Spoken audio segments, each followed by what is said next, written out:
Hello everyone, welcome to the Bihar exams.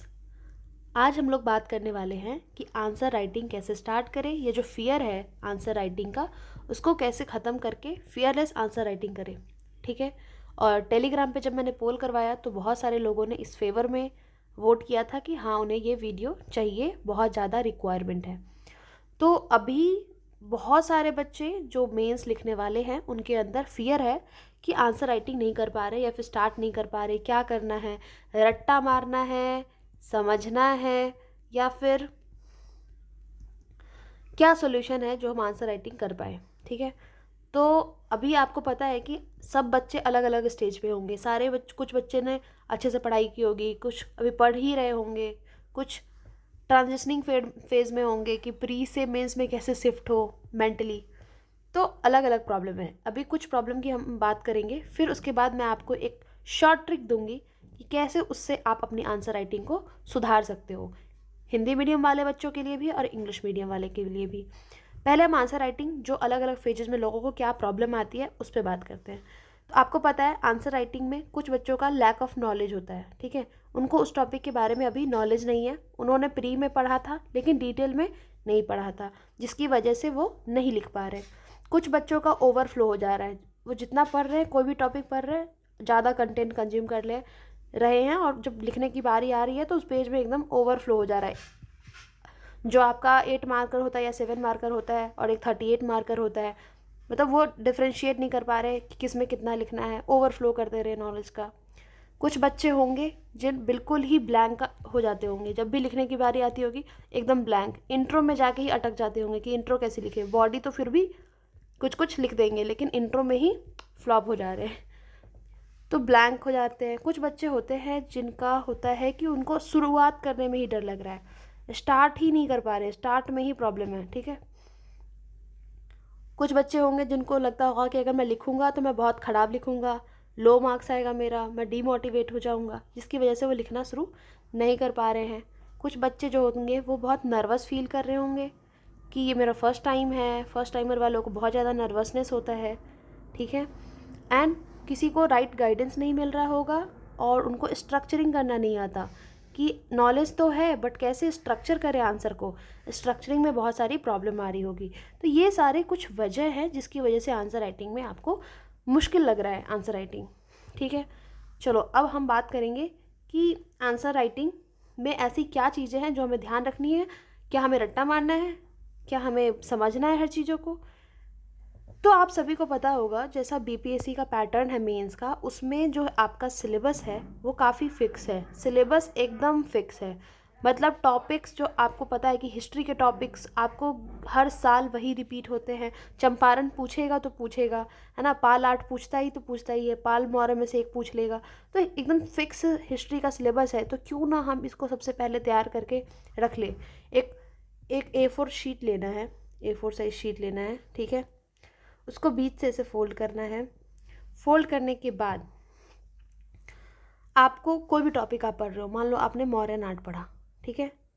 Mauryan art पढ़ा, आज आपने पढ़ लिया मौर्यन आर्ट, फर्स्ट रीडिंग डाल रही, फिर आपको डालना है सेकेंड रीडिंग। सेकेंड रीडिंग के बाद मौर्यन आर्ट के लिए आप लोगे ऐसे पेज, उसके बाद आप यहाँ पे एक फिक्स्ड इंट्रो लिख लोगे कि अगर मौर्य से क्वेश्चन आता है, आर्किटेक्चर से आ रहा है, आर्ट से आ रहा है, उसका एक इंट्रोडक्शन आप तैयार करके रख लोगे। ठीक है। इससे ज़्यादा नहीं होना चाहिए इंट्रोडक्शन। ठीक। उसके बाद आपको पता है कि क्लासिफिकेशन ऑफ मॉडर्न आर्ट आता है। ठीक है। तो आपने क्लासिफिकेशन लिख दिया। क्लासिफिकेशन करने के बाद ऐसे कोर्ट आर्ट, फोक आर्ट, है ना, ये सब क्लासिफिकेशन कर दिया। क्लासिफिकेशन करने के बाद आपने यहाँ पे अब फीचर्स लिखना शुरू किया, है ना, फीचर्स या कैरेक्टरिस्टिक्स जो भी होता है वो आप लिखते हो। कैरेक्टरिस्टिक्स लिखने के बाद आपको पता है कि स्तूपा लिखोगे, पैलेसेस लिखोगे, जो भी लिखोगे आप, है ना, केव्स लिखोगे। ऐसे करते करते आप एक साइड इधर लिखे, फिर एक साइड इधर, और यहाँ तक आते आते आपका बॉडी कंप्लीट हो गया सारा। अब यहाँ पे आप अपना एक प्यारा सा कंक्लूजन तैयार करके रखोगे पहले से ही, जो कि कंटेम्प्ररी रिलेटेड हो। कंटेम्प्ररी से क्यों क्यों बोल रही हूँ मैं कंटेम्प्ररी हो, क्योंकि आर्ट एंड कल्चर के क्वेश्चन को अगर कंटेम्प्ररी रिलेट करके डालते हैं तो बहुत अच्छा इम्पैक्ट पड़ता है। तो आपने अपना कंक्लूजन तैयार कर लिया और आपका 1 पेजर हो गया तैयार। जब आपका 1 पेजर तैयार हो जाता है, आपको नॉलेज भी हो जाता है उस चीज़ का, है ना। जब 1 पेजर तैयार करते हो तो एक और रिवीजन भी हो जाता है। और अभी 1 पेजर बनाने का इनफ टाइम है हमारे पास। जैन, फेब, मार्च, 3 महीने में एकदम शानदार हर सब्जेक्ट का 1 पेजर बन जाएगा। इससे फ़ायदा क्या होगा कि जब, और ज़रूरी नहीं है कि हर किसी का इंट्रो अलग अलग हो। आर्ट एंड कल्चर के सारे सिमिलर इंट्रो आप बना सकते हो, कंक्लूजन भी सिमिलर बना सकते हो। 3-4 इंट्रो बना लो, 3-4 कंक्लूजन बना लो, बीच की बॉडी को चेंज करो। तो इससे क्या होगा कि जब भी रिवीजन करना होगा तो फटाफट रिवीजन होगा, ठीक है। प्लस आपको आइडिया रहेगा कि मुझे क्या कंटेंट डाल के आना है, फिक्स्ड रहेगा आपका सोर्स।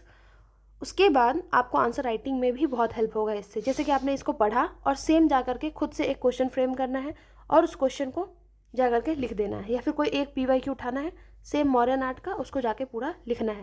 लेकिन इंट्रो को, अब आप बोलोगे कि कैसे इसको याद नहीं रहता या फिर कुछ ऐसा प्रॉब्लम आता है, तो इंट्रो को एक बार पढ़ोगे लेकिन हिंदी में पढ़ोगे, क्योंकि हम सभी हिंदी मीडियम के स्टूडेंट हैं।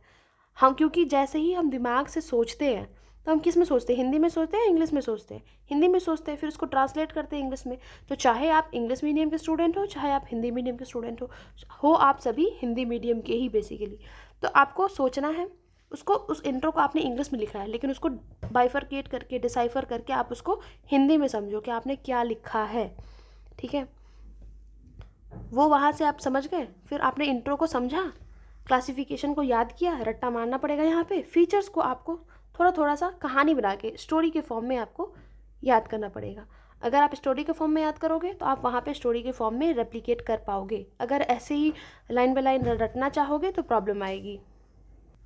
तो ये रहा आपका एक सिंपल सा ट्रिक। लेकिन अब हम एक लाइव आंसर राइटिंग करके देखेंगे कि कैसे हमें 1 पेजर बनाना है, कैसे हमें अपना जो कंटेंट है वो तैयार करना है और लिखना है, ठीक। तो यहाँ पे ये सारी बातें हो गई। नेक्स्ट पेज में हम चलते हैं, आंसर राइटिंग के लिए अपने दिमाग को कैसे प्रिपेयर करना है। तो अब आपको लिखना है, तो आंसर राइटिंग के लिए सबसे पहले आपका माइंड प्रिपेयर होना चाहिए कि नहीं अब मुझे लिखना है आंसर, ठीक है। तो माइंड को कैसे प्रिपेयर करना है, अपने आप को बोलना है कि अगर हम आंसर राइटिंग प्रैक्टिस करके नहीं गए और डायरेक्ट मैच खेलने चले गए तो क्या हम जीत पाएंगे। मैच खेलने से पहले मैच की तैयारी करनी पड़ती है, प्रैक्टिस करना पड़ता है, माइंड को प्रिपेयर करना पड़ता है, हार के लिए भी जीत के लिए भी। पर हम अच्छा ही सोचेंगे, पॉजिटिव ही सोचेंगे कि नहीं मैं लिखूँगी, मैं अच्छा लिखूँगा, बेहतरीन परफॉर्मेंस करके आऊँगा। तो माइंड को प्रिपेयर करिए, राइट रिसोर्सेज को फॉलो करिए, क्योंकि रिसोर्स बहुत मैटर करता है। आप कहाँ से रिसोर्स अपना रख रहे हो, क्या पढ़ रहे हो, क्या वहाँ पे सही कंटेंट है या नहीं। लिमिटेड कंटेंट को पढ़ना है, बहुत सारी बुक मार्केट में आ चुके हैं, बहुत सारे रिसोर्सेज आ चुके हैं, भटकना नहीं है, अपने सोर्स को बहुत लिमिट रखना है। और ये जो फियर है ना लो मार्क्स वाला, उसको छोड़ दो। कोई डे 1 से बहुत अच्छा नहीं लिखता है, कोई भी, सबको टाइम लगता है लिखने में। ये सब मत सोचो कि सब बहुत धुरंधर हैं और डे 1 से लिख रहे हैं, सबको टाइम लग रहा है। आप स्टार्ट तो करो, आप बहुत गंदा लिखोगे चलेगा, लेकिन आप 1 हफ्ते के बाद खुद महसूस करोगे कि आप बहुत अच्छा लिखने लग गए हो, ठीक है। और स्ट्रक्चरिंग की बात अभी अभी मैंने बताई, और अभी एक आंसर राइटिंग करके लाइव देखेंगे कि कैसे स्ट्रक्चर करना है आंसर को। और अपने अंदर कॉन्फिडेंस लाओ यार। मैंने लास्ट मेंस दिया था, मेरा जब रिज़ल्ट आया मेंस का नहीं हुआ, मेरा कॉन्फिडेंस बहुत डाउन हो गया था, लेकिन फिर से मैंने अपना कॉन्फिडेंस को रीबिल्ड किया है, रीगेन किया है कि नहीं मुझे वापस से मौका मिला है, मैंने वापस से प्री निकाला है, मैं वापस से दूंगी, क्यों नहीं दूंगी, मुझे मौका मिला है। किसी को ये मौका भी नहीं मिलता मेंस लिखने का, तो हमें अगर ये मौका मिला है तो हमें उसे अच्छे से यूटिलाइज़ करना है। तो अपने अंदर कॉन्फिडेंस रखो, ठीक है। You can do it, you will do it, okay. अब एक लाइव आंसर राइटिंग करके हम देखते हैं। आज का टॉपिक मैंने लाया है चंपारण सत्याग्रह। तो चंपारण सत्याग्रह अभी हम लोग इंग्लिश में भी पढ़ेंगे, देन हम लोग हिंदी में भी पढ़ेंगे, हिंदी मीडियम के बच्चों के लिए। और तब हम लोग डिसाइड करेंगे कि कैसे हम आंसर राइटिंग नहीं कर पाते। अब आप बोल के दिखाना कि आप कैसे नहीं कर पा रहे। आपको एक 1 पेजर लेके बैठना है अभी और देखना कि ये टॉपिक मैं जैसे ही पढ़ाऊँगी और फिर मैं आपको एक क्वेश्चन दूँगी और आप कितनी आसानी से आंसर लिख लोगे। चलो स्टार्ट करते हैं। आप सभी को पता है कि चंपारण सत्याग्रह 1917 में हुआ था। गांधी जी विजिट किए थे चंपारण, वेस्ट चंपारण आए थे। किसके कहने पे आए थे, राजकुमार शुक्ला। ये सब आपने प्री में इन्फॉर्मेशन पढ़ा है, उसका भी यूज़ करना है हमें। प्री के इन्फॉर्मेशन को भी मेंस में यूज करना है, ठीक है। तो इतना आपको इंट्रो पता है। अब हम बात करते हैं इंट्रोडक्शन। आपका मैंने क्या बोला था, फिक्स होना चाहिए। तो एक इंट्रोडक्शन आपको अपना बेहतरीन सा बना लेना है, चाहे आप ये वाला यूज़ कर लो, चाहे आप कोई और। बट एक बेहतरीन सा इंट्रोडक्शन, क्योंकि इंट्रो से ही जो आपका एग्जामिनर है वो समझ जाता है कि ये बंदा आगे क्या लिखने वाला है, क्या इसके कंटेंट में दम होगा कि नहीं होगा। अगर आपका इंट्रो में पावर है तो वो वहीं पे आपको 1 मार्क्स, हाफ मार्क्स एक्स्ट्रा देगा, क्योंकि इंट्रो बहुत प्रभावित करता है किसी को भी। होता है ना कि फर्स्ट अपीयरेंस या फिर फर्स्ट, क्या बोलते हैं उसको, आई थिंक ये बोलते हैं ना, first impression is the last impression और समथिंग लाइक दिस। तो वही है यहाँ पे भी। चलो अब ये पढ़ते हैं हम लोग चंपारण सत्याग्रह। आपको पता है चंपारण सत्याग्रह 1917 में कहाँ पे हुआ था? बिहार में। Was Gandhi's first mass movement, Gandhi का ये पहला मास मूवमेंट था। उसके बाद उसमें उन्होंने क्या किया था? चैलेंजिंग इंडिगो एक्सप्लॉयटेशन, है ना, थ्रू सत्याग्रह एंड ट्रुथ। तो उन्होंने इंडिगो एक्सप्लॉयटेशन जो कर रहे थे उनको चैलेंज किया था सत्याग्रह और ट्रुथ के थ्रू। इसको हमने हिंदी में समझ लिया। क्या समझा? चंपारण सत्याग्रह कब हुआ था? 1917 में। एक इन्फॉर्मेशन आपने ये दे दिया। दूसरा इन्फॉर्मेशन, ये गांधी का फर्स्ट मास मूवमेंट था, ये बता दिया आपने। तीसरा कि इसको चैलेंज किया था गांधी जी ने, इंडिगो एक्सप्लॉयटेशन को जो लोग कर रहे थे उनको चैलेंज किया था, किसके थ्रू? सत्याग्रह का यूज किया था और ट्रुथ का यूज किया था। तो आपने 3-4 चीज़ें बता दी एग्जामिनर को, मतलब जो कॉपी चेक कर रहा है इवेलुएटर को, और वो आपके आंसर को पढ़ने के लिए ज़रूर कोशिश करेगा कि इसको 1.5 मार्क्स एक्स्ट्रा दे, क्योंकि इंट्रो ही आपका बहुत पावरफुल होगा।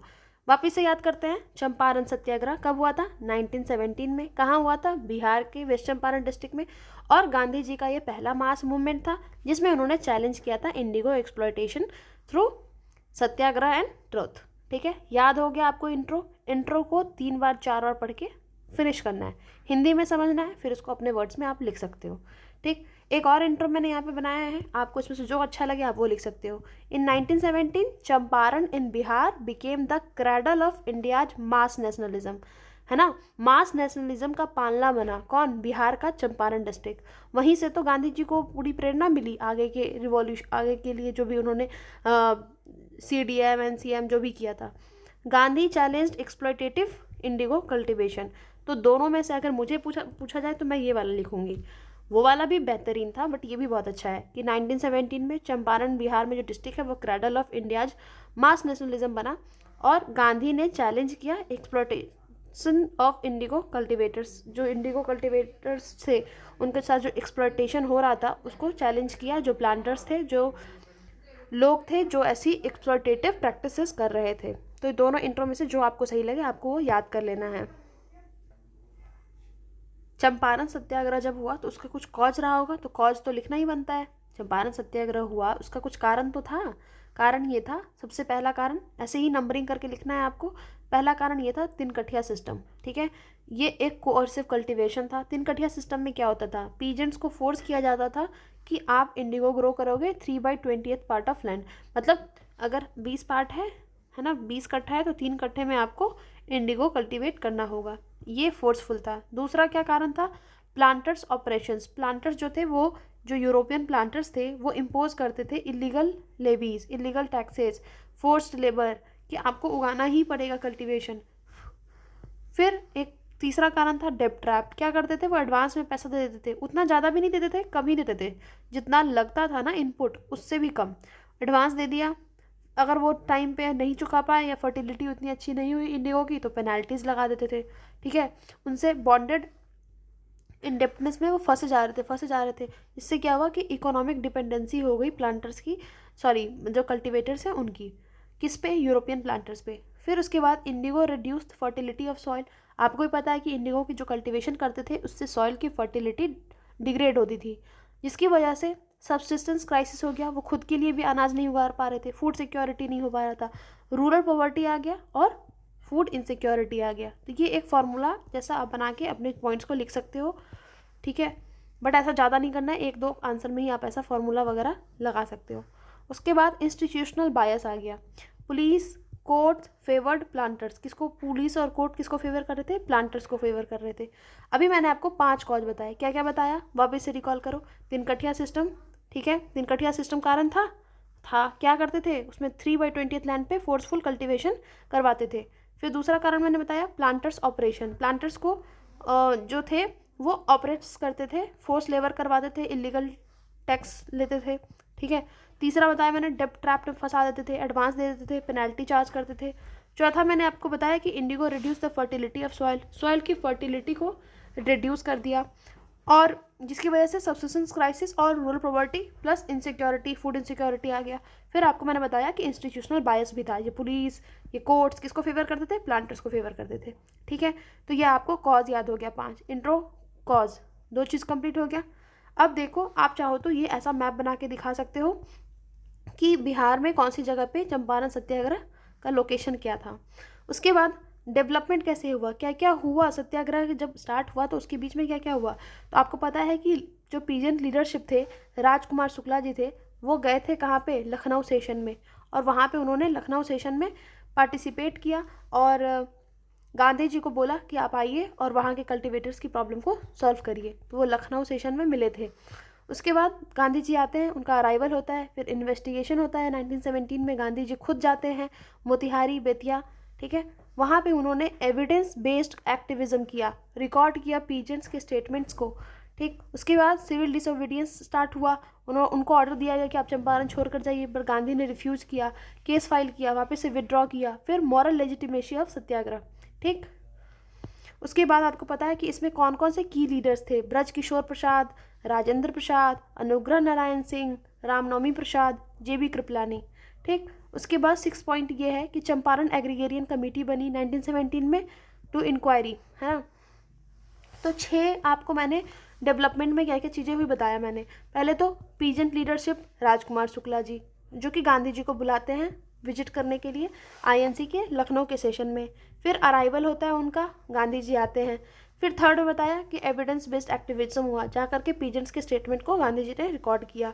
फिर सिविल डिसोबीडियंस उन्होंने स्टार्ट किया, उनको बोला गया कि आप चंपारण छोड़ कर जाइए, बट उन्होंने रिफ्यूज़ किया, केस फाइल किया, वापस से विदड्रॉ किया और मोरल प्रेशर बनाया उनके ऊपर। उसके बाद की एसोसिएट्स इसमें जो इन्वॉल्व थे उनका नाम मैंने लिख के बता दिया। 6th की चंपारण एग्रीगेरियन कमेटी बनी थी 1917 में इंक्वायरी करने के लिए, ठीक। ये मैंने डेवलपमेंट ऑफ सत्याग्रह बता दिया। अब हमें इसका कुछ इम्पैक्ट भी तो रहा होगा, कुछ सिग्निफिकेंस भी तो होगा इसका। तो सिग्निफिकेंस ये था कि 3 कठिया सिस्टम जो है वो अबॉलिश कर दिया गया, और जो ये कोअर्सिव रिजीम था ना इंडिगो कल्टिवेशन का, वो भी इसके साथ एंड हुआ।